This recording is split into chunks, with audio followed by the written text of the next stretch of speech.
There's this crazy story at the beginning of the Bible. We have Adam and Eve, and they're in the Garden of Eden. And everything in this garden is great. It's exactly as it should be, except there's this one tree that they're told by God not to eat from because it's dangerous and it will kill them. So that's it.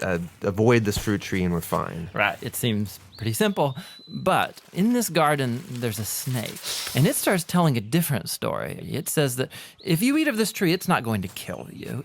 In fact, it's going to make you become like God. And Adam and Eve, they believe the snake and they eat the fruit. And because of this, the goodness of the garden is tragically lost, and evil and death enters into God's good world. Now, why is there a talking snake in the garden? I mean, this thing is a problem. Yeah, it's very strange. And even more strange is the fact that the Bible doesn't say why or how this thing even got there. It just presents the snake as this creature who's in rebellion against God and that wants to get other people to doubt God's goodness and lead them on a path towards death. And so whatever this snake is, it's the source of evil that pervades our world and our lives, even still today. But there is some hope, because right here in the story, God makes this really interesting promise to Adam and Eve. That someone is going to come in the future, a son of Eve. And this guy's going to come and he's going to crush the serpent's head and destroy evil at its source. However, during this battle, the serpent is going to bite this guy's heel. So it's like a mutual destruction. Yeah, it's this very strange but beautiful promise. And it's just left hanging there until the next key moment in the story, when God singles out this guy named Abraham and says that through his family, goodness and blessing is going to be restored back to all of the nations of the world. And as we follow this family, we get to one of Abraham's great-grandsons, this guy named Judah. And he receives this promise that a king is going to come from his line and that the whole world's going to follow this king, and he's going to bring peace and harmony, and there'll be lots of food and wine and milk and vineyards, and it's going to be awesome. The first king that we meet from the line of Judah is a guy named King David. And he's a hero. Maybe he is the snake crusher. But it turns out that David is infected with the same evil as the rest of humanity. He never crushes the snake, just the opposite. However, God makes a promise to David that this king is going to eventually come from his line. But as you go on in the story, one by one, each generation of his sons, they're just total chumps. They give into the snake, they choose evil, they go after money and sex and power and following other gods. Things get so bad that they run the nation of Israel right into the ground, and the big bad empire of Babylon just takes them out. And so now there are no more kings to even fulfill this promise. So it seems like the whole plan is lost. But during these dark days, there's this crazy group of guys called prophets, and they just kept talking about this coming king and reminding us of the promise that he'll come, he'll defeat evil, he'll restore the garden. Now, one specific prophet, Isaiah, he tells us more about why this king is bitten. Isaiah says that the promised king receives this wound because of humanity's evil, and that it kills him. But then all of a sudden he comes back, and Isaiah says it's because he suffered this wound that he can now become a source of healing to other people.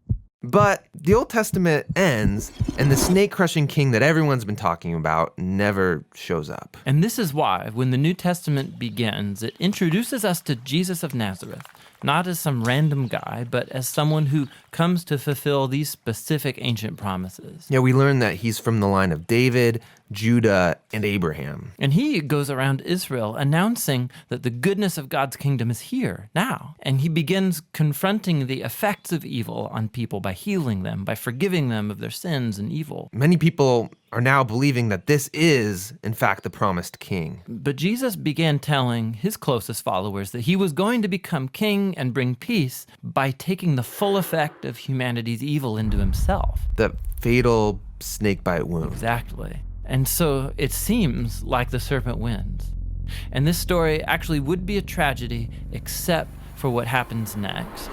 Jesus rises from the dead. And now Jesus has the power over evil and death for himself. And so the rest of the New Testament is then making this claim that Jesus' power over evil and death has now become available to us to begin confronting the effects of evil in our lives. But even still, death and evil are a real problem in our world all around us. And so the story of the Bible ends by describing this future day when Jesus comes back and he finishes the job. He destroys the snake once and for all, and he restores the goodness of the garden here on earth.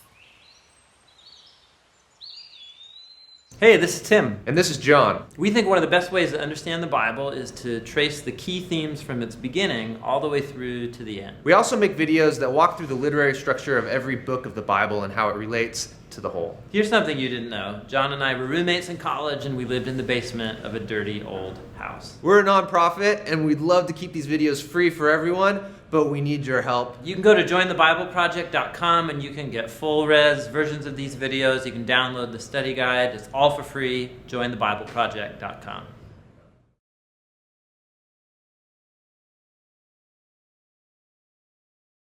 Chapter 7. In the days of Ahaz the son of Jotham, son of Uzziah, king of Judah, Rezin the king of Syria, and Pekah the son of Remaliah the king of Israel came up to Jerusalem to wage war against it, but could not yet mount an attack against it. When the house of David was told, Syria is in league with Ephraim, the heart of Ahaz and the heart of his people shook as the trees of the forest shake before the wind. And the Lord said to Isaiah, Go out to meet Ahaz, you and Shear-Jashub your son, at the end of the conduit of the upper pool on the highway to the washer's field, and say to him, Be careful, be quiet, do not fear, and do not let your heart be faint because of these two smoldering stumps of firebrands, at the fierce anger of Rezin and Syria and the son of Remaliah. Because Syria with Ephraim and the son of Remaliah has devised evil against you, saying, Let us go up against Judah and terrify it, and let us conquer it for ourselves, and set up the son of Tabiel as king in the midst of it. Thus says the Lord God, It shall not stand, and it shall not come to pass. For the head of Syria is Damascus, and the head of Damascus is Rezin. And within 65 years Ephraim will be shattered from being a people. And the head of Ephraim is Samaria, and the head of Samaria is the son of Remaliah. If you are not firm in faith, you will not be firm at all. Again the Lord spoke to Ahaz, Ask a sign of the Lord your God. Let it be deep as Sheol or high as heaven. But Ahaz said, I will not ask, and I will not put the Lord to the test. And he said, Hear then, O house of David, is it too little for you to weary men, that you weary my God also? Therefore the Lord himself will give you a sign. Behold, the virgin shall conceive and bear a son, and shall call his name Emmanuel. He shall eat curds and honey when he knows how to refuse the evil and choose the good. For before the boy knows how to refuse the evil and choose the good, the land whose two kings you dread will be deserted. The Lord will bring upon you and upon your people and upon your father's house such days as have not come since the day that Ephraim departed from Judah, the king of Assyria. In that day the Lord will whistle for the fly that is at the end of the streams of Egypt, and for the bee that is in the land of Assyria. And they will all come and settle in the steep ravines, and in the clefts of the rocks, and on all the thorn bushes, and on all the pastures.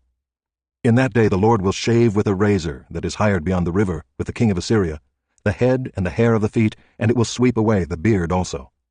In that day a man will keep alive a young cow and 2 sheep, and because of the abundance of milk that they give, he will eat curds, for everyone who is left in the land will eat curds and honey.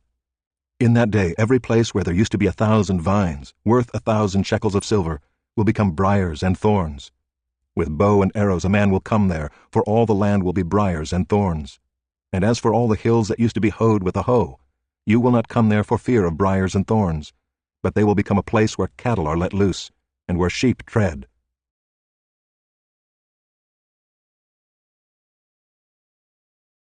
Chapter 8. Then the Lord said to me, Take a large tablet and write on it in common characters, belonging to Maher-shalal-Hash-baz, and I will get reliable witnesses, Uriah the priest and Zechariah the son of Jeberechiah, to attest for me. And I went to the prophetess, and she conceived and bore a son.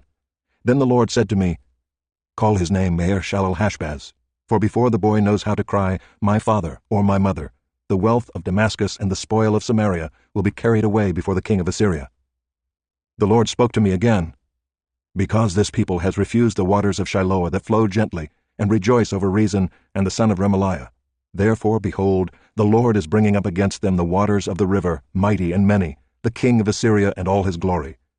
And it will rise over all its channels, and go over all its banks, and it will sweep on into Judah, It will overflow and pass on, reaching even to the neck, and its outspread wings will fill the breadth of your land, O Emmanuel. Be broken, you peoples, and be shattered. Give ear, all you far countries. Strap on your armor and be shattered. Strap on your armor and be shattered.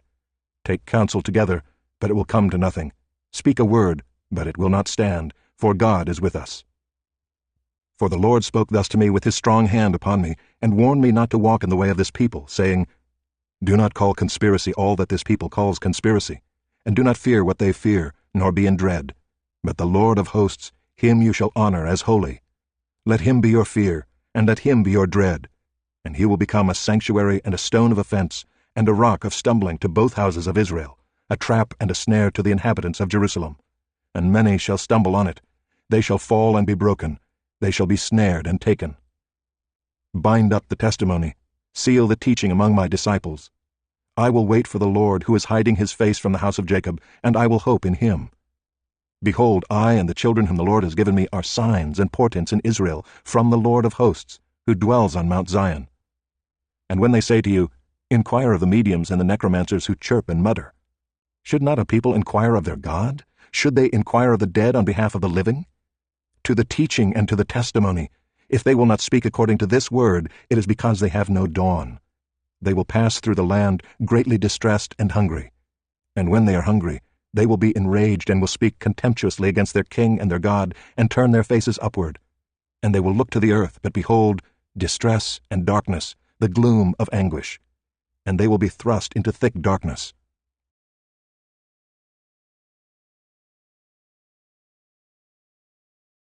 Chapter 9. But there will be no gloom for her who was in anguish. In the former time he brought into contempt the land of Zebulun and the land of Naphtali. But in the latter time he has made glorious the way of the sea, the land beyond the Jordan, Galilee of the nations. The people who walked in darkness have seen a great light. Those who dwelt in a land of deep darkness, on them has light shone. You have multiplied the nation, you have increased its joy. They rejoice before you as with joy at the harvest, as they are glad when they divide the spoil.